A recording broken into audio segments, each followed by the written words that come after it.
अगर सुई भी लगेगी तो मेरा कलेजा छटनी होगा। आप मेरी पीड़ा को समझो। मैं आपको पूछना चाहता हूं, जब तक इस नौजवान की जेब में पैसा नहीं आएगा, जब तक पढ़े लिखे नौजवान को नौकरी रोजगार नहीं मिलेगा, आप बताओ हमारे हालात कैसे बदलेंगे? बताओ क्या बदल सकती है?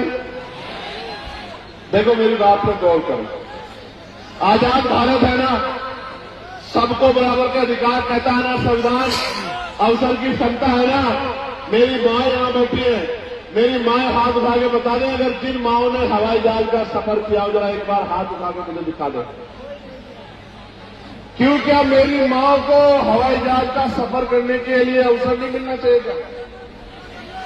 क्यों नहीं मिल रहा? आपको पता है, ये हवाई जहाज, ये हेलीकॉप्टर, ये अमीरों के जेब का सामान है, गरीबों की जेब का नहीं।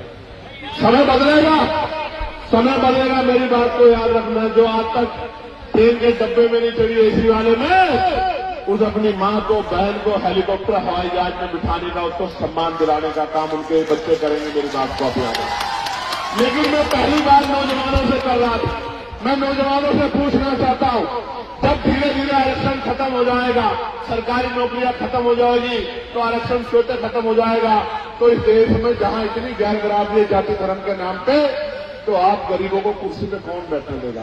इसलिए मैं पार्लियामेंट में बिल लेके आया कि निजी क्षेत्रों में आरक्षण व्यवस्था लागू होनी चाहिए। आप बताओ होनी चाहिए नहीं होनी चाहिए? जोर से बताओ, होनी चाहिए नहीं होनी चाहिए? तो अगर आप मानते होनी चाहिए तो अब आप जनवरी के बाद तैयार हो जाना। हम लोग निजी क्षेत्रों में SC, ST, OBC के लोगों को आरक्षण मिले, इसके लिए हम लोग पूरे प्रदेश में यात्रा करने का काम करेंगे। तैयार होनी, तैयार हो? बताओ। और सुनो, जितना बैकलॉग बाकी है उसको हम लोग भरवाने का काम करेंगे। मेरी बात को आप याद रखना। जब राजकाज बनेगा, बड़े बड़े हाईवे बनते हैं, बड़े बड़े मॉल बनते हैं, जमीन अधिग्रहण की जाती है, मैं आपको विश्वास दिला के कहना चाहता हूं, जैसे आज की सरकार ने बिहार में 1 रुपया लीज पे 100 साल के लिए 1 एकड़ जमीन और हजारों एकड़ जमीन अडानी साहब को देने का काम किया है, तो मेरे अडानी तो आप ही हो। मैं आपको विश्वास दिलाता हूं, राजकाज बनेगा, जिस गरीब पे जमीन नहीं है उसको हम लोग एक्वायर करके जमीन दिलाने का काम करेंगे। मेरी बात को आप याद रखें। यानी कि हर परिवार को रोजगार से जोड़ने का काम करेंगे। मैं तो पार्लियामेंट में आशा बहनों की वेतन वृद्धि, आंगनबाड़ी बहनों की वेतन वृद्धि, भोजन माताओं की वेतन वृद्धि, शिक्षा मित्रों की वेतन वृद्धि, अनुदेशकों की वेतन वृद्धि, PRT के जवानों की वेतन वृद्धि, होमगार्ड भाइयों की वेतन वृद्धि, पंचायत सहायकों की वेतन वृद्धि, चौकीदार भाइयों की वेतन वृद्धि, सबके लिए मैं पार्लियामेंट में आवाज उठाने का काम करता हूं।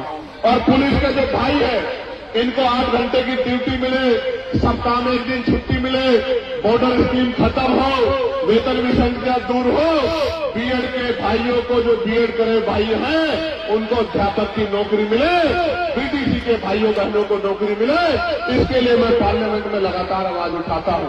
लेकिन जब हमारी संख्या कम है, जब मैं आवाज उठाता हूं तो वो सोचते हैं इस आवाज को दबा दिया जाए। कोई अधिकारी मुझे फोन करके कहता है कि आपकी संस्था छीन लेंगे। मैं उनसे यही कहता हूं हाथ जोड़ के कि वोट का अधिकार बाबा साहब ने दिया था और वोट देके इन लोगों ने पार्लियामेंट में भेजा है। वोट देके कामयाब बनाना या कमजोर करना वो इनके हाथ में है। इनको फैसला करना है कि ये क्या चाहते हैं। आप ये बताओ, आजाद समाज पार्टी को मजबूत होना चाहिए नहीं होना चाहिए? बताओ। आजाद समाज पार्टी की ताकत बननी चाहिए नहीं बननी चाहिए? देखो आज किस तरह के दिन आ गए हैं कि मध्य प्रदेश में संविधान निर्माता बाबा साहब अम्बेडकर का पुतला जलाया जा रहा है। क्या ये तकलीफ दे है या नहीं, ये बताओ? क्या हमारे सीने में आग लगनी चाहिए नहीं लगनी चाहिए?